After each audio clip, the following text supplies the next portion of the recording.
皆さんこんにちは。好奇心 TV です。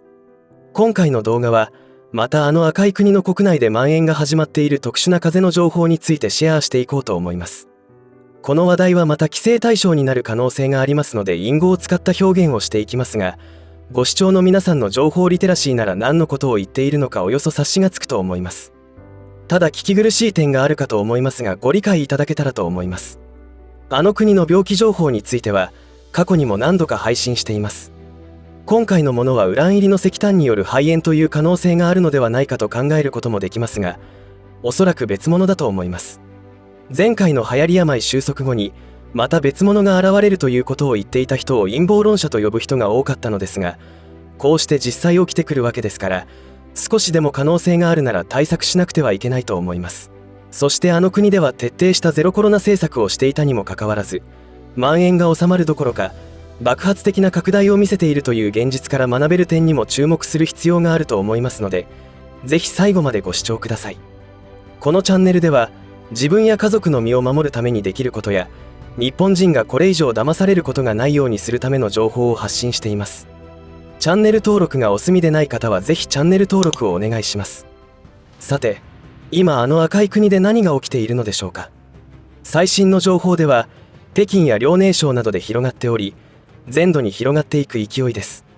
特に子どもやお年寄りなどの体の抵抗力がない年齢層で多発しており、発熱し肺炎になるという症状が蔓延しています。SNS では病院が機能停止するほどの患者が押し寄せているといいます。その数なんと1日に1万3000人と言われていますが、正確なところは分かりません。ただ映像からも分かるように子どもさんがぐったりとしているのを見ると事の重大さが伝わってきます。ところが国の発表では未知なるウイルスではないということを言っておりますが、それを聞いた時に瞬間的に思ったのは、逆にまた新たなものが出現したのだと思いました。未確認情報ではありますが、症状が現れた患者から16種の元となるものが発見されており、その8割、9割が未知なるものだということで警戒を強めなければならないと思いました。現状というのは結果であって、その原因はばらまいたのではないかという可能性もあります。結局のところいつもこのような話は真実が明かされることはありません。なので憶測で騒いではいけないと思いますが、最悪を警戒して対策することは必要だと思います。2020年に世界を混乱させたの発生元の究明は一向に進んでいませんが、国が黒だと思っていいのではないかと思います。そして今回のことも何かあると思ったのは、赤い国とズブズブの関係を持っている W 機関も同内容のコメントを出しているので、さらなる確信となっています。このような発想をしていることを陰謀論者と言われるわけですが、個人的に思うのはどう思われようが、逆に危険だったと分かって対策したことが手遅れだった場合は誰が痛い思いをするのでしょうか。国が責任など取らないことは、先の流行り病蔓延時に政府が推し進めたでも証明されています。打ったその場で倒れても因果関係不明と言ってきたわけですから、信用しろという方が無理ですよね。一応彼らの見解を紹介すると、この増加の原因として流行り病感染症による規制の解除と寒い季節の到来、さらにはインフルエンザ、マイコプラなんとか肺炎、 RS なんとか感染症、流行り病などの基地の病原体の流行によるものとしています。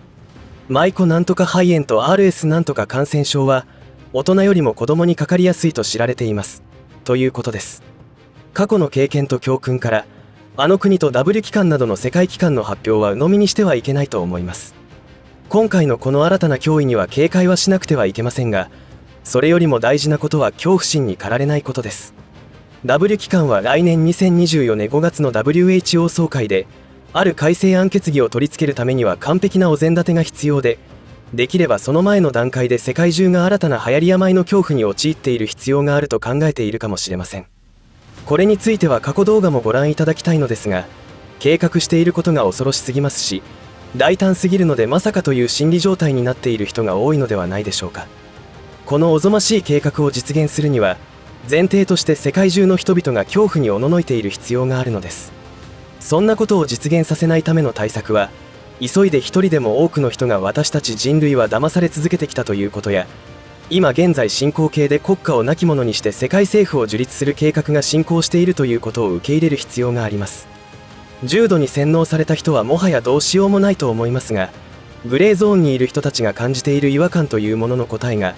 ろくでもない輩たちの計画によるものだということに気がついてくれれば大きな変化が見られると思っています。今後起きる流行り病に対して私が大事だと思っているポイントがあります。それは赤い国は約3年間もの間ゼロコロナ政策というものを強行し、国の経済はもちろんのこと国民の生活をズタズタにしてしまいました。そしてゼロコロナ政策とは文字通り流行り病の原因を消滅させる、もしくはそれに近い状態にするということを独裁国家ならではの方法で実施しましたし、何よりその徹底ぶりは共産主義や全体主義の恐ろしさを見せつけてくれました。ろくでもない輩たちが目指す世界がそこにあったのです。それらのことをざっと挙げると、1、ほぼ毎日 P から始まり R で終わる検査を実施。2、IT 技術を用いスマホアプリによって人々の行動制限を実施。3、街中のあらゆるものを消毒。4、国民を住居や建物の中に監禁などが挙げられます。1については利権にも大きく関わっており、検査代を国からむしり取るためにあらゆるものに対して過剰なまでの検査をしました。人間だけでなくペットはもちろんのこと、水揚げされたばかりの魚の口の中にも綿棒を入れ検査をしたり、野菜も検査対象となっていました。2については何をやるにも検査の実施と陰性証明が発行されない限り電車にも乗れませんし、スーパーにも入れないということが起きました。スマホのアプリからの位置情報も取得され、常に行動範囲も監視されていたのです。3についてはプライバシーなど全くない状態に陥りました。高級マンションに住んでいようが関係なく、住人が留守中の家の中に消毒班が勝手に入り込み、あらゆるものに消毒液をかけまくって立ち去るのです。ベッドも服も冷蔵庫の中もありとあらゆるものにです。パソコンにも容赦ありません。その際ペットを処分されたという話もあります。このことによって我が国は世界に誇れる先進国だという洗脳を受けた人たちの多くが目覚めることになったといいます。4についてはほぼ毎日行われていた検査によって陽性反応が出た区域、建物は予告なく閉鎖され監禁されました。その方法がすごくて、マンションの玄関扉が溶接され、一切外に出られないようにされたのです。そんなことされたら食事はどうすればいいのでしょうか。そんな心配を期待する方が間違っており、人権などは全くないと言っていい独裁国家では人の命は虫けら同然です。食事もなく飢えと向き合うことになった住人の多くがビルから飛び降りたということは SNS 上でよく流れていました。当然当局によってすぐに削除されてしまいましたが、調べればまだ見ることができると思います。でも見ない方がいいです。見たからと言っていいことなど何もないです。他にも挙げたらキリがないほどひどいことが起きていたのですが、2024年5月の決議で W 機関の権力が国家を超えた時に日本でも現実化します。さらにあれを打つということも任意ではなくなり、法的な強制力が発動されますから選択の余地はなくなります。起きてしまってから慌てたのでは遅すぎるということになります。それはあれを打って大事な家族を失った人たちの後悔を見て想像するしかないのです。そしてそのように徹底して消毒した結果はどうなったでしょうか。2023年1月にゼロコロナ政策は実質的に廃止されました。その後には猛烈な感染拡大が起きたのです。よく言われることですが、害虫でも薬で駆除できる部分と耐性をもって進化し生き残るものが出てきてしまいます。そしてさらに強力な薬でというのを繰り返してモンスターを作り出してしまうということが昔から起きています。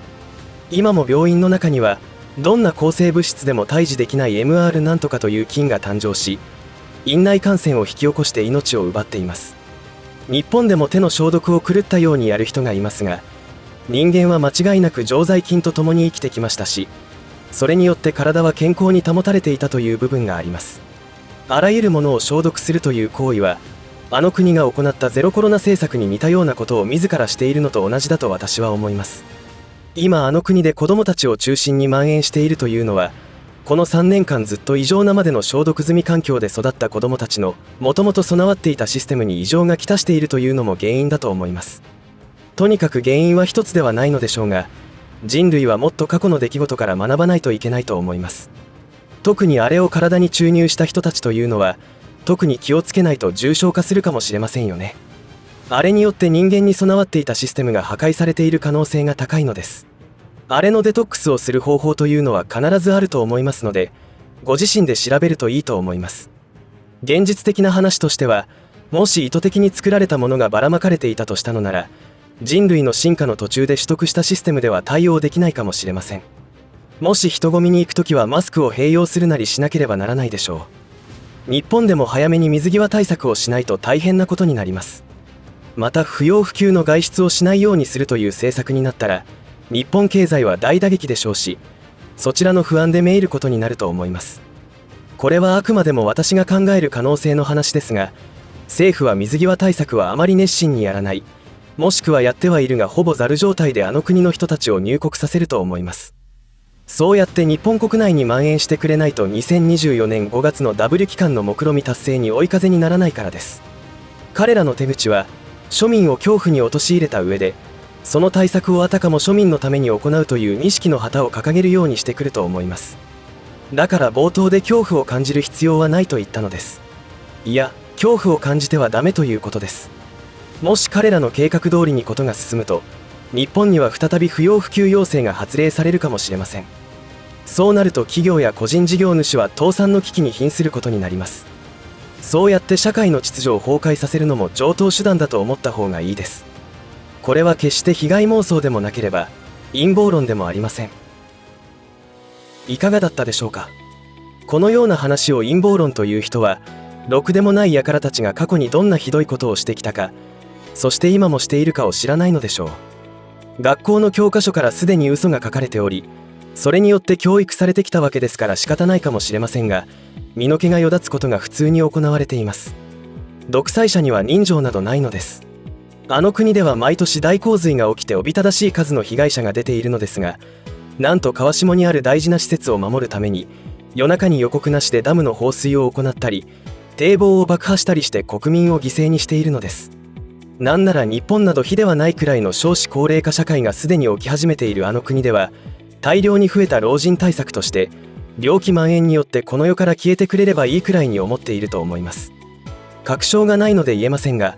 実際に実行し始めているという情報もあります。あの国の情報を集めれば集めるほど現実は恐ろしいことを知ると思います。おそらく人間の倫理観というものが欠如するとどうなっていくかの反面教師にするために神様が存在させているのかもしれません。そういった国家が私たちの隣に存在しており、幼少の頃から反日教育を行っているという現実を知っておかなければ、どんな災難が起きるか想像もできないというものです。今後はますます事の本質を見ていくことが重要になっていくと思います。くれぐれも憎しみの感情や恐怖の感情で心を満たすのではなく、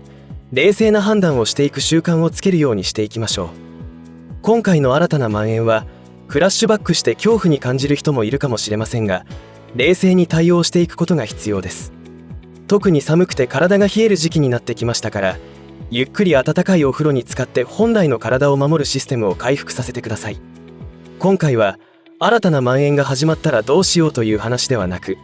これは彼らの目的を遂行するには必要なお膳立てである可能性があるというお話でした。